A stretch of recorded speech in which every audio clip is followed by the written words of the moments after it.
ദൈവ തിരുനാമത്തിന് മഹത്വമുണ്ടാവട്ടെ. Bible reading പ്രോഗ്രാമിൽ സംബന്ധിക്കുന്ന ഏവർക്കും കർത്തൃനാമത്തിൽ സ്നേഹവന്ദനം. പുറപ്പാട് പുസ്തകം 23-ാം അധ്യായമാണ് നമ്മളിന്ന് വായിച്ച് ധ്യാനിക്കുന്നത്. 23-ാം അധ്യായത്തിൻ്റെ 1-2 വാക്യങ്ങൾ നമ്മൾ വായിക്കുന്നു. വ്യാജവർത്തമാനം നടത്തരുത്, അഥവാ നുണപ്രചരണം നിങ്ങൾ നടത്തരുത്. അത് മുഖാന്തരം അനേകം ആളുകളുടെ ജീവിതം ദുഃഖപൂർണമായി മാറുമെന്ന് നമുക്കറിയാം. കർത്താവ് നമ്മോട് പറഞ്ഞു, നീ ഉവെന്ന് പറഞ്ഞാൽ ഉവ്വ്, ഇല്ലെന്ന് പറഞ്ഞാൽ ഇല്ല, അതിനപ്പുറമുള്ളത് ദുഷ്ടനിൽ നിന്ന് വരുന്നുവെന്നാണ്. ഒരു കാരണവശാലും സത്യം സത്യമായി തന്നെ പറയുവാൻ നമുക്ക് സാധിക്കേണ്ടതാണ്. മറ്റുള്ളവരെക്കുറിച്ച് അപവാദങ്ങളും നുണപ്രചരണങ്ങളും ഒരിക്കലും നടത്താൻ പാടില്ല. അതുപോലെ തന്നെ കള്ളസാക്ഷി നീ പറയരുത്. കള്ളസാക്ഷി പറയുന്നത് മുഖാന്തരം നീതി പ്രവർത്തിച്ചവൻ്റെ നീതി ബോധം നഷ്ടപ്പെടുവാനും അവൻ ശിക്ഷിക്കപ്പെടുവാനും കാരണമായിട്ട് തീരും. അതുകൊണ്ട് ഒരു കാരണവശാലും അപ്രകാരം ചെയ്യരുത് എന്ന് മാനുഷികമായ ആ ബന്ധത്തിൽ ചെയ്യേണ്ട കാര്യത്തെക്കുറിച്ച് മോശെ അവരോട് കൽപ്പിക്കുകയാണ്. 2-ാം വാക്യത്തിൽ പറയുന്നു, ബഹുജനത്തെ അനുകരിച്ച് ദോഷം ചെയ്യരുത്. മോബ് സൈക്കോളജി എന്നുകൊണ്ട് നമുക്കറിയാം. എല്ലാ ജനങ്ങളും ചെയ്യുമ്പോൾ ഞാൻ മാത്രം എന്തിനും മാറി നിൽക്കണം. നോഹയുടെ ചരിത്രം നമ്മൾ പഠിച്ചതാണ്. ഉൽപ്പത്തി പുസ്തകം 6-ാം അധ്യായത്തിൽ എല്ലാ ജനങ്ങളും പാപം ചെയ്യുമ്പോൾ അതിൽ നിന്ന് വ്യത്യസ്തനായ ഒരു മനുഷ്യനായി നോഹ മാറി നിൽക്കുകയാണ്. അവനാണ് ദൈവത്തിൻ്റെ കൃപ ലഭിക്കാൻ കാരണമായിട്ട് തീർന്നത്. പുതിയ നിയമത്തിൽ ജോസഫ് പിതാവും ഏത് കാരണം ചൊല്ലിയും ഒരു പുരുഷന് ഭാര്യയെ പിരിച്ചുവിടുവാൻ ന്യായമുണ്ട് എന്നുള്ള നിയമം നിലനിൽക്കുന്ന സാഹചര്യത്തിലാണ് മറിയാമിന് ലോകോപവാദം വരാതിരിക്കാൻ വേണ്ടിയുള്ള തീരുമാനമെടുക്കുന്നത് നമുക്കറിയാം. അപ്പോൾ സമൂഹത്തിൽ പാപം ചെയ്യുന്നുവെന്ന് വിചാരിച്ച് നമ്മൾ ചെയ്തു. കാരണം നമ്മൾ വിളിക്കപ്പെട്ട ഒരു സമൂഹമാണ്, ജനമാണെന്നുള്ള ബോധ്യം നമുക്കുണ്ടാകണം. മറ്റുള്ളവർ പറയുന്നത് പോലെ പറയാനോ പ്രവർത്തിക്കാനോ നമുക്ക് അവകാശമില്ല. ദൈവികമായ ചിന്തകളോടുകൂടി മാത്രം പ്രവർത്തിക്കുവാൻ നമുക്ക് സാധിക്കേണ്ടതാണ്. 4-ാം വാക്യത്തിൽ വായിക്കുന്നത്, ശത്രുവിൻ്റെ കാളയെയോ കഴുതയോ വഴിതെറ്റിപ്പോയാൽ അതിനെ നീ അവൻ്റെ അടുത്ത് കൊണ്ടുചെന്നാക്കണം. ആശയപരമായി നീയും അവനുമായി ശത്രുതയിലായിരിക്കാം. പക്ഷേ അവൻ്റെ ആടുകളോ അവൻ്റെ കഴുതകളോ ഒക്കെ അന്നത്തെ അവരുടെ സമ്പത്താണ്, അവരുടെ അധ്വാന ഫലമാണ്. അത് നശിക്കുവാൻ നീ ആഗ്രഹിക്കരുത്. നീ അവനെ അതിൻ്റെ അടുത്ത് കൊണ്ടു ചെല്ലുമ്പോൾ ഒരു പക്ഷേ നീയും അവനുമായുള്ള ശത്രുത പോലും ഇല്ലാതാകാൻ അത് കാരണമായിട്ട് തീരും. അപ്പം എന്ന് പറഞ്ഞാൽ ആത്യന്തികമായി വെറുപ്പ് ആരോടും ഉണ്ടാകാൻ പാടില്ല എന്നാണ്. 5-ാം വാക്യത്തിൽ വായിക്കുന്നു, നിന്നെ ദേഷിക്കുന്നവൻ്റെ കഴുത ചുമടിൻ്റെ കീഴെ വീണുപോയാൽ നീ അതിനെ എഴുന്നേൽപ്പിക്കുവാൻ അവനെ സഹായിക്കണം. അക്കാലങ്ങളിൽ നമുക്കറിയാം, സാധന സാമഗ്രികൾ കൊണ്ടുപോയതും മനുഷ്യൻ യാത്ര ചെയ്തതും കൂടുതലും ഈ സാധാരണ കഴുതപ്പുറത്താണ്. എന്ന് പറഞ്ഞാൽ അക്കാലത്തെ ഒരു വാഹനമാണത്. ഈ കാലവുമായി നമ്മളതിനെ താരതമ്യം ചെയ്യുമ്പോൾ, നമ്മൾ യാത്ര പോകുമ്പോൾ നമ്മുടെ ഒരു ശത്രുവിൻ്റെ വാഹനം അത് ഇടയ്ക്ക് കേടായി അല്ലെങ്കിൽ അവിടെ റോഡിൽ കിടക്കുന്നത് കണ്ടാൽ നമ്മൾ എന്ത് ചെയ്യണം? അവൻ അങ്ങനെ വരട്ടെ എന്ന് വിചാരിച്ചു പോകാനുള്ളവരല്ല നമ്മൾ അവിടെ ഇറങ്ങി ആ വാഹനത്തിൽ അവന് യാത്ര ചെയ്യുവാനുള്ള ക്രമീകരണം ചെയ്യുവാൻ അവനെ സഹായിക്കുവാനുള്ള ഉത്തരവാദിത്വം നമുക്കുണ്ട്. അപ്പോഴാണ് നമ്മൾ ശത്രുവിനെ നമ്മൾ നേടുന്നത്. കാരണം ആ മനുഷ്യനെ നമ്മൾ വെറുക്കുന്നതിൽ ആശയപരമായ വ്യത്യാസങ്ങളുണ്ടാവാം, പക്ഷെ അതൊരിക്കലും ആത്യന്തികമായ ഒരു വെറുപ്പിലേക്ക് പോകാൻ പാടില്ല എന്ന് മോശെ ഇവിടെ അവരോട് ആവശ്യപ്പെടുകയാണ്. 6-ാം വാക്യത്തിൽ പറയുന്നു, ദരിദ്രൻ്റെ ന്യായം ഇത് മറിച്ച് കളയരുത്.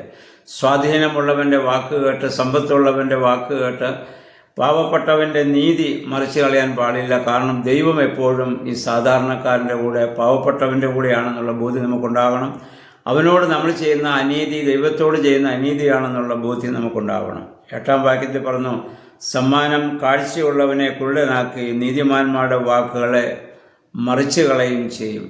നമുക്ക് ആരെങ്കിലും ഒരാൾ ഒരു ഗിഫ്റ്റ് തന്നാൽ അത് വാങ്ങാൻ പാടില്ല എന്നല്ല അർത്ഥം.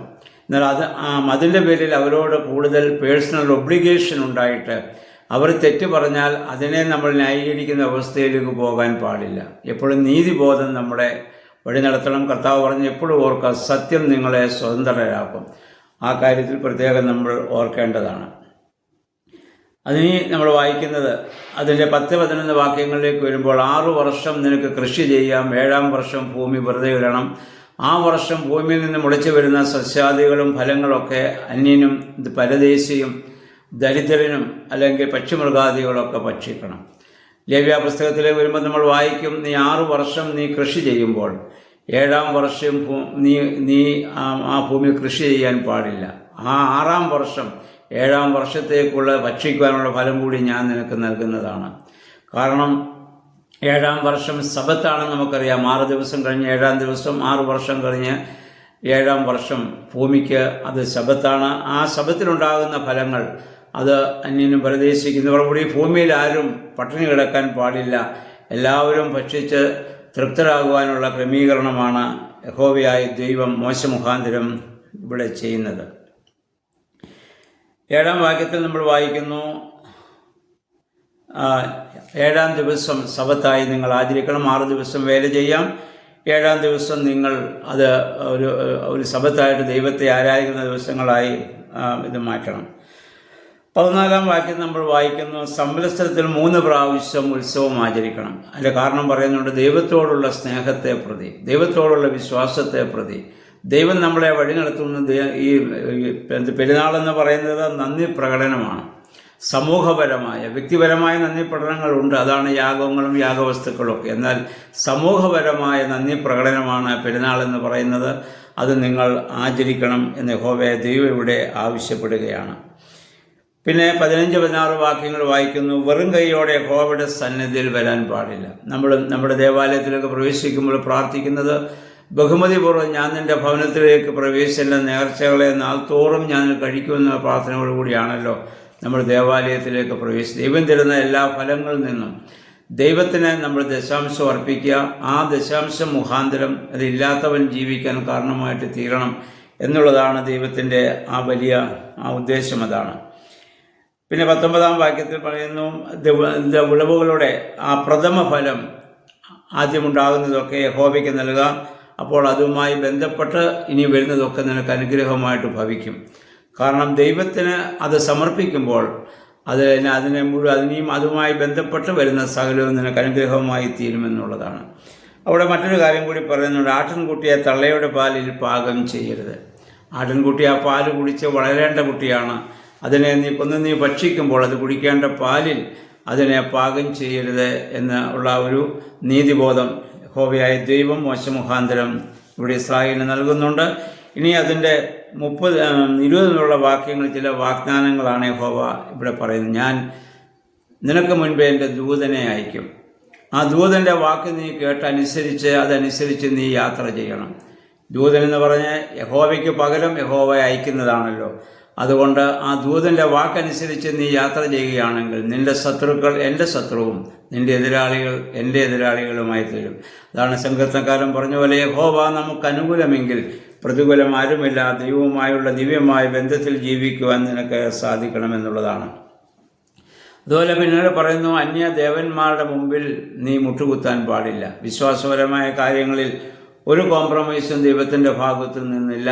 അതുമാത്രം കാരണം 1-ാമത്തെ കൽപ്പനയിൽ പറഞ്ഞ, ഞാനല്ലാതെ മറ്റൊരു ദൈവം നിനക്കുണ്ടാകാൻ പാടില്ല എന്നുള്ളതാണ്. അതുപോലെ ദൈവമായ കർത്താവിനെ നിങ്ങൾ ആരാധിക്കണം.